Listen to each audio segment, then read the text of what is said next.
ಎಲ್ಲ 5ನೇ ತರಗತಿ ವಿದ್ಯಾರ್ಥಿಗಳಿಗೆ ಆತ್ಮೀಯ ಸ್ವಾಗತ. ಕನ್ನಡ ಎಕ್ಸಲೆನ್ಸ್ ಅಕಾಡೆಮಿ ಯೂಟ್ಯೂಬ್ ಚಾನಲ್ಗೆ ಮೌಲ್ಯಾಂಕನ ಪ್ರಶ್ನೆ ಪತ್ರಿಕೆ ಮಾರ್ಚ್ 2024 ಇದೊಂದು ಮಾದರಿ ಪ್ರಶ್ನೋತ್ತರ ಪತ್ರಿಕೆ ಆಗಿದೆ. ಈ ಒಂದು ಪ್ರಶ್ನೆ ಪತ್ರಿಕೆ ದ್ವಿತೀಯ ಭಾಷೆ ಕನ್ನಡ ವಿದ್ಯಾರ್ಥಿಗಳಿಗಾಗಿ ತರಗತಿ 5 ವಿಷಯ. ಸಮಯ ನಿಮಗೆ 40 ಅಂಕಗಳಿಗೆ 2 ಗಂಟೆ ಸಮಯ ನಿಮಗೆ ಇರುತ್ತೆ. ಇಲ್ಲಿ ವಿದ್ಯಾರ್ಥಿ ನಿಮ್ಮ ಹೆಸರು ಹಾಗೆ ವಿದ್ಯಾರ್ಥಿಯ ಸ್ಯಾಟ್ ಸಂಖ್ಯೆ, ವಿದ್ಯಾರ್ಥಿಯ ಸಹಿಯನ್ನು ಬರೀಬೇಕು. ಅದಾದ ನಂತರ ಇಲ್ಲಿ ಒಂದು ಶಾಲೆಯ ಡೈಸ್ ಕೋಡನ್ನು ಮೇಲ್ವಿಚಾರಕರು ಭರ್ತಿ ಮಾಡ್ತಾರೆ. ಅದಾದ ನಂತರ ಶಾಲೆಯ ಹೆಸರು, ಕ್ಲಸ್ಟರು, ಬ್ಲಾಕ್, ಜಿಲ್ಲೆ ಬರೀಬೇಕು. ಶಾಲೆಯ ವಿಧ ಅಂದರೆ ಸರ್ಕಾರಿನ, ಅನುದಾನಿತನ, ಅನುದಾನ ರಹಿತನ ಅನ್ನೋದನ್ನು ಇಲ್ಲಿ ಫಿಲ್ ಮಾಡಿದ ಆದಮೇಲೆ ಇಲ್ಲಿ ಕೊಠಡಿ ಮೇಲ್ವಿಚಾರಕರ ಸಹಿಯನ್ನು ಕೂಡ ಮಾಡ್ತಾರೆ. ಅದಾದ ನಂತರ ನಿಮ್ಮ ಪರೀಕ್ಷೆ ಮುಗಿದ ಮೇಲೆ ನಿಮ್ಮ ಎಲ್ಲ ಅಂಕಗಳು ಕೂಡ ಪ್ರಶ್ನೆಗಳಿಗೆ ಜೊತೆಗೆ ಪ್ರಶ್ನೆ 1ಕ್ಕೆ ಎಷ್ಟು ಅಂಕ ಪಡೆದಿದ್ದೀರಾ, ಪ್ರಶ್ನೆ 2ಕ್ಕೆ ಎಷ್ಟು ಅಂಕ ಬರೆದಿದ್ದೀರಾ, ಒಟ್ಟು ಅಂಕಗಳು ಎಷ್ಟು, ಅದೇ ರೀತಿ ಪ್ರಶ್ನೆ ಸಂಖ್ಯೆಗಳನ್ನು ಇಲ್ಲಿ ಕೊಟ್ಟಿದ್ದಾರೆ, ಒಟ್ಟು ಅಂಕಗಳು ಕೊಟ್ಟಿದ್ದಾರೆ. ಹಾಗೆ ನೀವು ಪಡೆದಂತಹ ಅಂಕಗಳು ಈ ಕಾಲಮಲ್ಲಿ ಪ್ರಶ್ನೆ ಸಂಖ್ಯೆ ಹಾಗೆ ಒಟ್ಟು ಅಂಕಗಳು ಗಳಿಸಿದ ಅಂಕ ಬರುತ್ತೆ. ಇದೆಲ್ಲ ಆದಮೇಲೆ ಒಟ್ಟು ಗಳಿಸಿದ ಅಂಕಗಳು ಅಕ್ಷರಗಳಲ್ಲಿ ಇಲ್ಲಿ ಬರೀತಾರೆ. ಅದಾದಮೇಲೆ ಮೌಲ್ಯಮಾಪಕರ ಸಹಿ ಇಲ್ಲಿ ಮಾಡ್ತಾರೆ. ಈಗ ನೋಡಿ, ಮೊದಲನೇದು ಪ್ರಶ್ನೆ 1ರಿಂದ 10ರವರೆಗಿನ ಪ್ರಶ್ನೆಗಳಿಗೆ 4 ಆಯ್ಕೆಗಳನ್ನು ಕೊಡ್ತಾರೆ. Multiple choice. ಒಟ್ಟು 10 ಪ್ರಶ್ನೆ ಇರ್ತವೆ. ಒಂದು ಪ್ರಶ್ನೆಗೆ 1 ಅಂಕ ಬರುತ್ತೆ. 10 ಪ್ರಶ್ನೆಗಳಿಗೆ ನಿಮಗೆ 10 ಅಂಕಗಳು ಸಿಗುತ್ತೆ. ಇನ್ನು ನಿಗದಿಪಡಿಸಿರುವಂತಹ ಸ್ಥಳದಲ್ಲಿನೇ ನೀವು ಕ್ರಮಾಕ್ಷರವನ್ನು ಬರೆದು ಉತ್ತರವನ್ನು ಬರೀಬೇಕು. 1ನೇ ಪ್ರಶ್ನೆ ನೋಡಿ, ತಪ್ಪು ನೆಪ್ಪುಗಳ ಮರೆತು ಕರುಣೆಯಲ್ಲಿ ಊಟೆಯೆಂದದಿ ನೆಗೆದು ಬರುವೆ ಅರಸಿ. ಇಲ್ಲಿ ಊಟಿ ಪದದ ಸಮಾನಾರ್ಥಕ ಪದ ಏನು ಅಂತ ಕೇಳಿದ್ದಾರೆ. ಇಲ್ಲಿ ಎ ಬಂದು ಮೂಟೆ, ಬಿ ಊಟ, ಸಿ ನೀರಿನ ಚಿಲುಮೆ, ಡಿ ಜಿಂಕೆ ಅಂತ ಇದೆ. ಊಟಿ ಅಂದರೆ ನೀರಿನ ಚಿಲುಮೆ ಸಮಾನಾರ್ಥಕ ಪದ. ಸಿ ಅನ್ನೋ ಆಪ್ಷನನ್ನು ಇಲ್ಲಿ ಬರೆದು ನೀರಿನ ಚಿಲುಮೆ ಅನ್ನೋ ಉತ್ತರವನ್ನು ಇಲ್ಲಿ ಬರೀಬೇಕು. 2ನೇದು, ವಿವೇಕಾನಂದರು ಪುಸ್ತಕದ 100 ಸಾಲುಗಳನ್ನು ಅದರಂತೆಯೇ ಉದಾಹರಿಸುತ್ತಿದ್ದರು.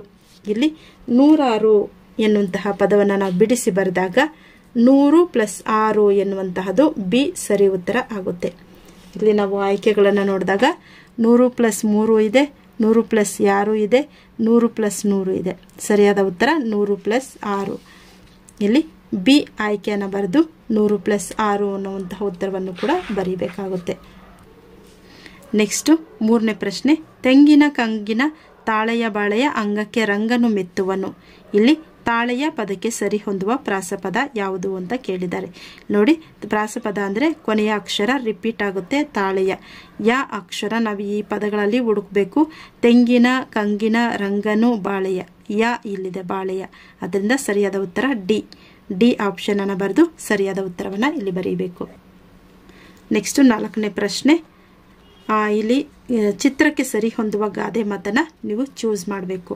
1ನೇದು, ಹಸುವಿನ ಹಾಲು ಶ್ರೇಷ್ಠ, ಬಿ ಹಾಲಿಗಾಗಿ ಹಸು ಬೇಕು, ಸಿ ಆಕಳು ಕಪ್ಪಾದರೆ ಹಾಲು ಕಪ್ಪೆ, ಡಿ ಹಸುವಿನ ಹಾಲು ಕುಡಿದಷ್ಟು ಪೌಷ್ಟಿಕ. ಇಲ್ಲಿ ನಾವು ನೋಡ್ತಾ ಇದ್ದೀವಿ, ಆಕಳು ಕಪ್ಪಾದರೆ ಹಾಲು ಕಪ್ಪೆ ಪ್ರಶ್ನೆ. ಸರಿಯಾದಂತಹ ಉತ್ತರ ಸಿ ಆಯ್ಕೆಯನ್ನು ಇಲ್ಲಿ ಬರೆದು ಉತ್ತರವನ್ನು ಕೂಡ ಇಲ್ಲಿ ಬರೀಬೇಕು. ಆಕಳು ಕಪ್ಪಾದರೆ ಹಾಲು ಕಪ್ಪೆ ಅಂತ. ನಂತರ 5ನೇ ಪ್ರಶ್ನೆ ನೋಡಿ, ವಿದ್ಯೆಯನ್ನು ಹೊಂದಿದವ ವಿದ್ಯಾವಂತ. ಈ ವಾಕ್ಯದ ಮಾದರಿಯಂತೆ ಮಾನವನ್ನು ಹೊಂದಿದವ ಎಂಬ ವಾಕ್ಯಕ್ಕೆ ಸರಿ ಹೊಂದುವ ಪದವನ್ನು ನೀವು ಆಯ್ಕೆ ಮಾಡಿ ಬರೀಬೇಕು. ಎ ಮಾನವ, ಬಿ ಮನುಷ್ಯ, ಸಿ ಮಾನವೀಯ, ಡಿ ಮಾನವಂತ. ಸರಿಯಾದಂತಹ ಉತ್ತರ ಡಿ ಮಾನವಂತ. ಯಾಕೆಂದರೆ ಮಾದರಿಯಂತೆ ಅಂತ ಕೇಳಿದ್ದಾರೆ. ಇಲ್ಲಿ ವಿದ್ಯಾವಂತ, ಮಾನವನ್ನು ಹೊಂದಿದವ ಮಾನವಂತ. ನೆಕ್ಸ್ಟು 6ನೇ ಪ್ರಶ್ನೆ, ಆಕೆ ತನ್ನ ಸರ್ವಸ್ವವನ್ನೇ ಕೊಟ್ಟಿದ್ದಾಳೆ. ಈ ವಾಕ್ಯದಲ್ಲಿರುವ ಲೇಖನ ಚಿಹ್ನೆ ಯಾವುದು ಅಂತ ಕೇಳಿದ್ದಾರೆ. ಇಲ್ಲಿರುವಂತಹ ಲೇಖನ ಚಿಹ್ನೆ ಉದ್ಧರಣ ಚಿಹ್ನೆ. ಯಾಕಂದರೆ ಇದೊಂದು ಸ್ಟೇಟ್ಮೆಂಟ್ ಆಗಿದೆ, ಆದ್ದರಿಂದ ನಾವು ಉದ್ಧರಣ ಚಿಹ್ನೆ ಅಂತ ಗುರುತು ಮಾಡ್ತೀವಿ. ಆಯ್ಕೆಗಳು ನೋಡಿ, ಎ ಅಲ್ಪ ವಿರಾಮ, ಬಿ ಪೂರ್ಣ ವಿರಾಮ, ಸಿ ಅರ್ಧ ವಿರಾಮ, ಡಿ ಉದ್ಧರಣ. ಸರಿಯಾದ ಉತ್ತರ ಉದ್ಧರಣ ಚಿಹ್ನೆ ಡಿ ಅಂತ ಬರೆದು ಉದ್ಧರಣ ಚಿಹ್ನೆ ಅಂತ ಬರೀಬೇಕು ಆನ್ಸರ್. 7ನೇದು, ಶಿಕ್ಷೆ ಈ ಪದವನ್ನು ಬಳಸಿ ರಚಿಸಿರುವ ಸೂಕ್ತ ವಾಕ್ಯ ಯಾವುದು ಅಂತ ಕೇಳಿದ್ದಾರೆ. ಎ ತಪ್ಪು ಮಾಡಿದವರಿಗೆ ರಕ್ಷೆ ನೀಡಬೇಕು, ತಪ್ಪು ಮಾಡಿದವರಿಗೆ ದಂಡ ಹಾಕಬೇಕು. ಸಿ ತಪ್ಪು ಒಪ್ಪುಗಳ ವಿಮರ್ಶೆ ನಮಗೇಕೆ. ಡಿ ತಪ್ಪು ಮಾಡಿದವರನ್ನು ಶಿಕ್ಷೆಗೆ ಒಳಪಡಿಸುತ್ತಾರೆ. ಉತ್ತರ ಡಿ, ತಪ್ಪು ಮಾಡಿದವರನ್ನು ಶಿಕ್ಷೆಗೆ ಒಳಪಡಿಸುತ್ತಾರೆ. ಯಾಕೆಂದರೆ ಇಲ್ಲಿ ಶಿಕ್ಷೆ ಅನ್ನುವಂತಹ ಪದವನ್ನು ಬಳಸಿನೇ ವಾಕ್ಯ ಮಾಡಿದ್ದಾರೆ.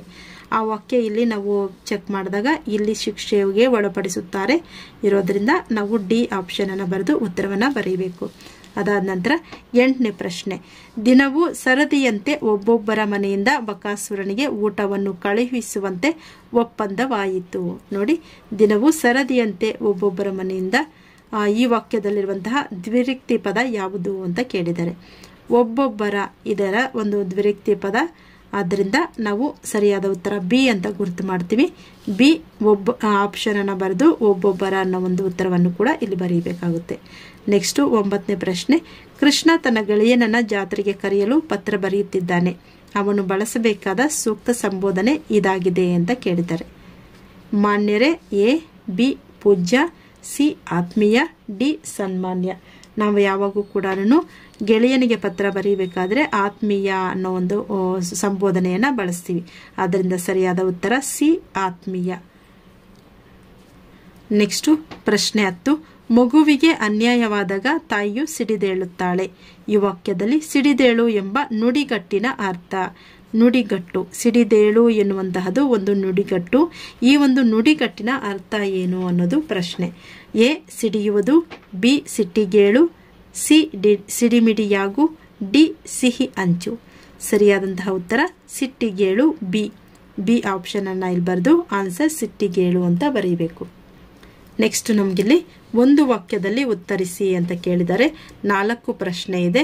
ಒಂದೊಂದು ಪ್ರಶ್ನೆಗೆ ಒಂದೊಂದು ಅಂಕ, ಒಟ್ಟು ನಿಮಗೆ 4 ಅಂಕಗಳು ಸಿಗುತ್ತೆ. ನೋಡಿ, 1ನೇ ಪ್ರಶ್ನೆ. ಬಾಲಕ ನರೇಂದ್ರ ಕಣ್ಮುಚ್ಚಿ ಚಿಂತನೆ ಮಾಡುತ್ತಿದ್ದ. ಮೈ ಮೇಲೆ ಪರಿವಿರಲಿಲ್ಲ. ಅವನ ಮೇಲೆ ಹಾವೊಂದು ಹರಿದು ಹೋಯಿತು.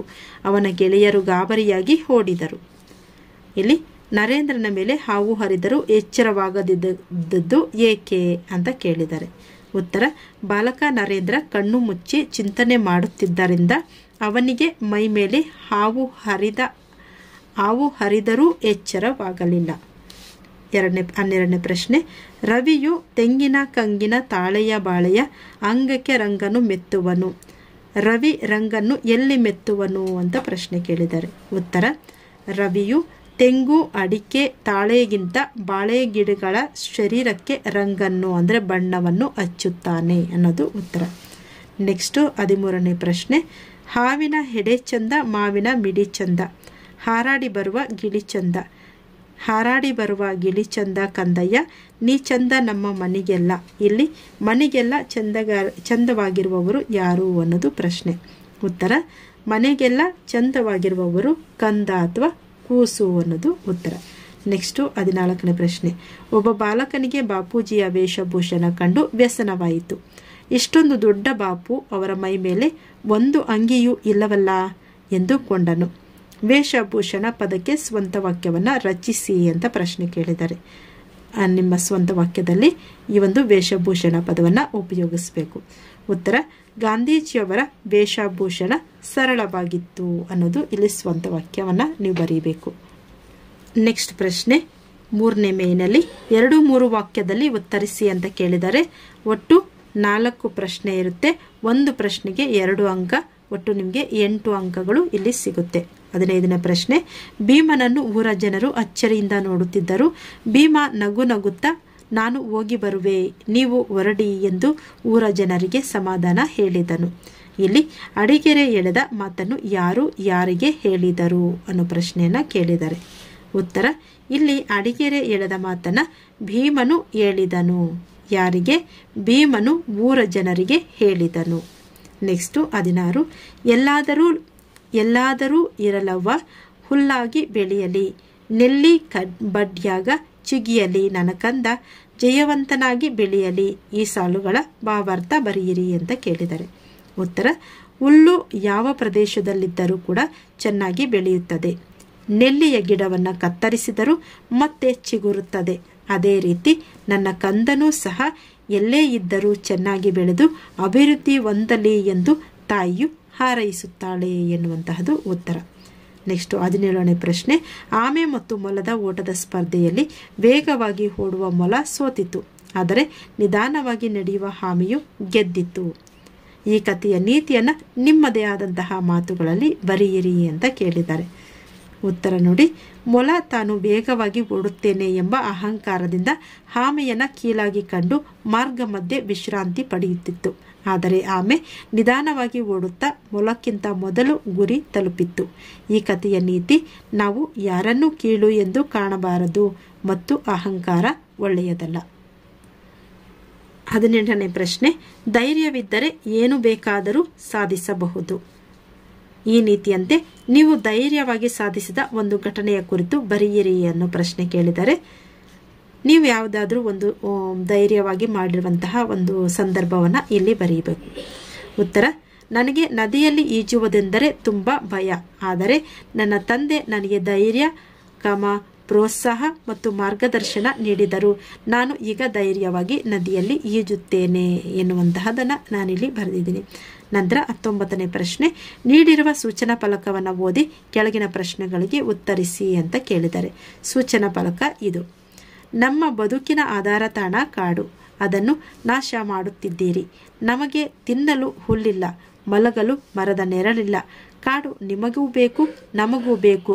ನಮ್ಮನ್ನು ಉಳಿಸಿರಿ, ನೀವು ಉಳಿಯಿರಿ. ಯಾರು ಹೇಳಿದ್ದು? ಜಿಂಕೆ. ಪ್ರಶ್ನೆ ಇಲ್ಲಿ ಪ್ರಶ್ನೆ 1. ಯಾರ ಬದುಕಿನ ಆಧಾರ ತಾಣ ಕಾಡು? ಪ್ರಶ್ನೆ 1ಕ್ಕೆ ಉತ್ತರ: ನಮ್ಮ ಬದುಕಿನ ಆಧಾರ ತಾಣ ಕಾಡು. 2. ಜಿಂಕೆಯು ಏನು ಬೇಕೆಂದು ಹೇಳುತ್ತಿದೆ? ಉತ್ತರ: ಜಿಂಕೆಯು ಕಾಡು ಬೇಕೆಂದು ಕೇಳುತ್ತಿದೆ. 3. ಜಿಂಕೆಯು ನಮಗೆ ನೀಡಿರುವ ಸಂದೇಶವೇನು? ಉತ್ತರ: ಜಿಂಕೆಯು ನಮಗೆ ನೀಡಿರುವ ಸಂದೇಶ ಕಾಡನ್ನು ಉಳಿಸಿದರೆ ನಾವೆಲ್ಲ ಉಳಿಯುತ್ತೇವೆ ಎಂಬುದು. ನೆಕ್ಸ್ಟು 20ನೇ ಪ್ರಶ್ನೆ. ಗಿಡವಾಗಿ ಬಗ್ಗದ್ದು ಮರವಾಗಿ ಬಗ್ಗೀತೆ. ಈ ಗಾದೆಯ ಅರ್ಥವನ್ನು ವಿಸ್ತರಿಸಿ ಬರೆಯಿರಿ ಅಂತ ಕೇಳಿದರೆ, ಇದಕ್ಕೆ ಒಟ್ಟು 3 ಅಂಕಗಳು ನಿಮಗೆ ಸಿಗುತ್ತೆ ಬರೆದಾದ್ಮೇಲೆ ಆನ್ಸರ್ ಕರೆಕ್ಟಾಗಿ ಬರೆದ್ರೆ. ಉತ್ತರ: ಗಾದೆಗಳು ಹಿರಿಯರ ಅನುಭವ ಮಾತುಗಳು. ಮಗು ಚಿಕ್ಕದಿರುವಾಗಲೇ ಅದಕ್ಕೆ ಸರಿಯಾದ ನಡೆ ನುಡಿಗಳನ್ನು ಕಲಿಸಬೇಕು. ನ್ಯಾಯ, ನೀತಿ, ಧರ್ಮ, ಸತ್ಯ ಮೊದಲಾದ ಸದ್ಗುಣಗಳನ್ನು ತಿಳಿಸಬೇಕು. ಸರಿ ತಪ್ಪುಗಳನ್ನು ತಿಳಿದು ಬೆಳೆಯಬೇಕು. ಇಲ್ಲವಾದರೆ ಸಮಾಜಘಾತುಕ ಶಕ್ತಿಯಾಗಿ ಪರಿವರ್ತನೆ ಆಗಬಹುದು. ದೊಡ್ಡವನಾದ ಮೇಲೆ ಅವನನ್ನು ತಿದ್ದಲು ಹೋದರೆ ಅವರು ಕಲಿಯುವುದಿಲ್ಲ ಎನ್ನುವಂತಹದ್ದು ಗಾದೆಯ ಒಂದು ಸಾರಾಂಶ ಎನ್ನುವಂತಹದನ್ನು ನೀವು ಬರೀಬೇಕಾಗುತ್ತೆ. ನಂತರ 21ನೇ ಪ್ರಶ್ನೆ. ಚಿತ್ರವನ್ನು ಗಮನಿಸಿ ನಮ್ಮ ಸುತ್ತಮುತ್ತಲಿನ ಪರಿಸರ ಮಾಲಿನ್ಯದಿಂದ ಕೂಡಿದ್ದರೆ ಆಗುವ ದುಷ್ಪರಿಣಾಮದ ಕುರಿತು ಟಿಪ್ಪಣಿ ಬರೆಯಿರಿ ಅಂತ ಕೇಳಿದರೆ, ನಮ್ಮ ಸುತ್ತಮುತ್ತ ಪರಿಸರ ಮಾಲಿನ್ಯ ಉಂಟಾದರೆ ಆಗುವಂತಹ ಪರಿಣಾಮಗಳು ಏನು ಅನ್ನೋದನ್ನು ಈ ಒಂದು ಚಿತ್ರವನ್ನು ನೋಡಿ ನೀವು ಬರೀಬೇಕು. ಇದಕ್ಕೆ ನಿಮಗೆ 4 ಅಂಕಗಳು ಇರುತ್ತೆ. ಉತ್ತರ ನೋಡಿ. ಪೀಠಿಕೆ. ನಮ್ಮ ಸುತ್ತಮುತ್ತಲಿನ ಕಲ್ಲು, ಮಣ್ಣು, ಮರ, ಗಿಡ, ಬೆಟ್ಟ, ಗುಡ್ಡ, ನೀರು, ವಾಯು, ಪ್ರಾಣಿ, ಪಕ್ಷಿಗಳನ್ನು ನಾವು ಪರಿಸರ ಅಂತ ಕರಿತೀವಿ. ಇಂತಹ ಪರಿಸರ ಮಲಿನವಾಗುವುದನ್ನು ಪರಿಸರ ಮಾಲಿನ್ಯ ಎನ್ನುವರು. ವಿಷಯ ವಿವರಣೆ. ಪರಿಸರ ಸಂರಕ್ಷಣೆ ಇಂದು ಅತಿ ಹೆಚ್ಚು ಮಹತ್ವವನ್ನು ಪಡೆದುಕೊಂಡಿದೆ. ಕೈಗಾರೀಕರಣದಿಂದ ಅರಣ್ಯಗಳು ನಾಶವಾಗುತ್ತಿವೆ. ಅತಿಯಾದ ನಗರಗಳ ಬೆಳವಣಿಗೆಯಿಂದ ವಸ್ತುಗಳ ಮರುಬಳಕೆಯ ಅಸಡ್ಡೆಯಿಂದ ಜನರು ನಾನಾ ರೀತಿಯ ಕಾಯಿಲೆಗಳಿಗೆ ತುತ್ತಾಗುತ್ತಿದ್ದಾರೆ. ಮಾನಸಿಕ ದೈಹಿಕ ಕಾಯಿಲೆಗಳಿಗೆ ತುತ್ತಾಗುತ್ತಿದ್ದಾನೆ. ಇದಕ್ಕೆ ಪರಿಹಾರ ಪರಿಸರ ಸಂರಕ್ಷಣೆ. ಉಪಸಂಹಾರ. ಸರ್ಕಾರ ಮತ್ತು ಸಮಾಜದ ನಾಗರಿಕರು ಜೊತೆಗೂಡಿದಾಗ ಪರಿಸರ ಸಂರಕ್ಷಣೆ ಸಾಧ್ಯ ಎನ್ನುವಂತಹದ್ದು. 22ನೇ ಪ್ರಶ್ನೆ. ರಾಜು ತನ್ನ ಅಕ್ಕನ ಮದುವೆಗೆ 3 ದಿನಗಳ ರಜೆ ಕೋರಿ ತರಗತಿ ಶಿಕ್ಷಕರಿಗೆ ಪತ್ರವನ್ನು ಬರೀತಾ ಇದ್ದಾನೆ. ಅಪೂರ್ಣಗೊಂಡಿರುವ ಪತ್ರವನ್ನು ಪೂರ್ಣಗೊಳಿಸಿ ರಾಜುವಿಗೆ ಸಹಾಯ ಮಾಡಿ ಅಂತ ಕೇಳಿದರೆ, ಇದಕ್ಕೆ ನೀವು ಕರೆಕ್ಟಾಗಿ ಆನ್ಸರ್ ಬರೆದ್ರೆ 4 ಅಂಕಗಳು ಸಿಗುತ್ತೆ. ಇವರಿಂದ ಯಾರು? ರಾಜು, 5ನೇ ತರಗತಿ, ಸರಸ್ವತಿ ವಿದ್ಯಾಮಂದಿರ, ಮೈಸೂರು. ದಿನಾಂಕ 19/2/2024 ಅಂತ ನಾನು ಡೇಟಲ್ಲಿ ಬರೆದಿದ್ದೀನಿ. ನಂತರ ಇವರಿಗೆ ವರ್ಗ ಶಿಕ್ಷಕರು, 5ನೇ ತರಗತಿ, ಸರಸ್ವತಿ ವಿದ್ಯಾಮಂದಿರ, ಮೈಸೂರು. ಅದಾದ ನಂತರ ನೆಕ್ಸ್ಟ್ ಲೈನ್ಗೆ ಹೋಗಿ ಮಾನ್ಯರೇ, ಅದಾದಮೇಲೆ ನೆಕ್ಸ್ಟ್ ಲೈನ್ ಬಂದು ಮಧ್ಯದಲ್ಲಿ ವಿಷಯ ಆದಮೇಲೆ 3 ದಿನ ರಜೆ ನೀಡುವಂತೆ ಕೋರಿ. ವಿಷಯಕ್ಕೆ ಸಂಬಂಧಿಸಿದಂತೆ ನನ್ನ ಅಕ್ಕನ ಮದುವೆಯು ದಿನಾಂಕ 19/2/2024 ಬೆಂಗಳೂರಿನಲ್ಲಿ ನಡೆಯಲಿದ್ದು ತಾವು ದಯವಿಟ್ಟು ನನಗೆ 3 ದಿನಗಳು ರಜೆ ನೀಡಬೇಕಾಗಿ ವಿನಂತಿಸುತ್ತೇನೆ. ಅದಾದಮೇಲೆ ಇಂತಿ ತಮ್ಮ ವಿಧೇಯ ವಿದ್ಯಾರ್ಥಿ ರಾಜು. ಇಲ್ಲಿ ಆ ಒಂದು ಲೈನಲ್ಲಿ ಲೆಫ್ಟಲ್ಲಿ ನಮಸ್ಕಾರಗಳೊಂದಿಗೆ. ಈ ರೀತಿಯಾಗಿ ಪತ್ರವನ್ನು ಬರೆದರೆ ಇದಕ್ಕೆ ನಿಮಗೆ 4 ಅಂಕಗಳು ಸಿಗುತ್ತೆ. ನಂತರ ಕಡೆಯ ಪ್ರಶ್ನೆ, ಈ ಲೇಖನದಲ್ಲಿ 23ನೇದು, ಈ ಲೇಖನದಲ್ಲಿ ವ್ಯಕ್ತವಾಗಿರುವ ತ್ಯಾಗಮಯಿ ತಾಯಿಯ ಆರೈಕೆಯ ಗುಣಗಳನ್ನು ಕುರಿತು ನಿಮ್ಮ ಮಾತುಗಳಲ್ಲಿ ಬರೆಯಿರಿ ಅಂತ ಕೇಳಿದರೆ ಇದಕ್ಕೆ ನಿಮಗೆ 4 ಮಾರ್ಕ್ಸು ಸಿಗುತ್ತೆ ಕರೆಕ್ಟಾಗಿ ಬರೆದರೆ. ಈ ಲೇಖನವನ್ನು ನೋಡಿ. ದಿನಗಳು ಉರುಳಿದವು, ಮಗ ದೊಡ್ಡವನಾದ, ಚೆನ್ನಾಗಿ ಓದಿದ, ಹೊರದೇಶಕ್ಕೆ ಹೋದ, ತಾಯಿಯನ್ನು ಮರೆತೇ ಬಿಟ್ಟನು. ಅವನು ಭಾರತಕ್ಕೆ ಬಂದಾಗ ತಾಯಿಯ ಮನೆ ನೆನಪಾಯಿತು. ಊರಿಗೆ ಬಂದ, ತಾಯಿ ಸತ್ತ ಸುದ್ದಿ ತಿಳಿಯಿತು. ಮರುಗಿದ, ಸಾಯುವ ಮುನ್ನ ಒಂದು ಪತ್ರ ಬರೆದು ಮಗ ಬಂದರೆ ಕೊಡಲು ಮನೆಯ ಮಾಲೀಕನಿಗೆ ತಿಳಿಸಿದ್ದಳು. ಅದನ್ನು ಬಿಡಿಸಿ ನೋಡಿದಾಗ, ಮಗು ನೀನು ಚಿಕ್ಕವನಿದ್ದಾಗ ನಡೆದ ಅಪಘಾತದಲ್ಲಿ ಒಂದು ಕಣ್ಣನ್ನು ಕಳೆದುಕೊಂಡಿದ್ದೆ. ಎಲ್ಲರೂ ನಿನ್ನನ್ನು ಕುರುಡ ಎಂದು ಕರೆಯಬಾರದೆಂದು ವೈದ್ಯರಲ್ಲಿಗೆ ಹೋದೆನು. ನನ್ನ ಕಣ್ಣನ್ನು ತೆಗೆದು ನಿನಗೆ ಹಾಕಲು ಹೇಳಿದೆ. ಅವರು ಆಗುವುದಿಲ್ಲ ಎಂದರು.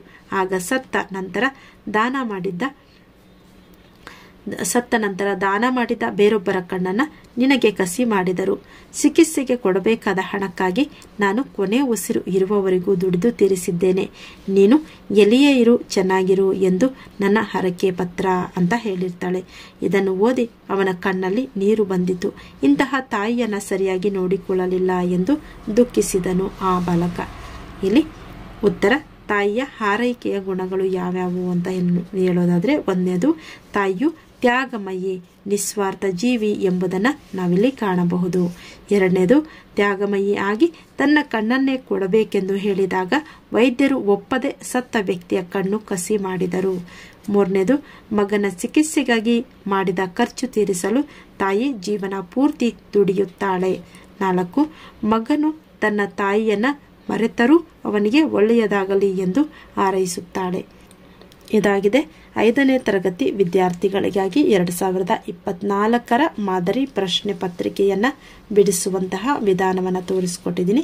ಮುಂದಿನ ವಿಡಿಯೋದಲ್ಲಿ ಮತ್ತೊಂದು ವಿಷಯದೊಂದಿಗೆ ನಿಮ್ಮ ಮುಂದೆ ಬರುತ್ತೇನೆ. ಧನ್ಯವಾದಗಳು.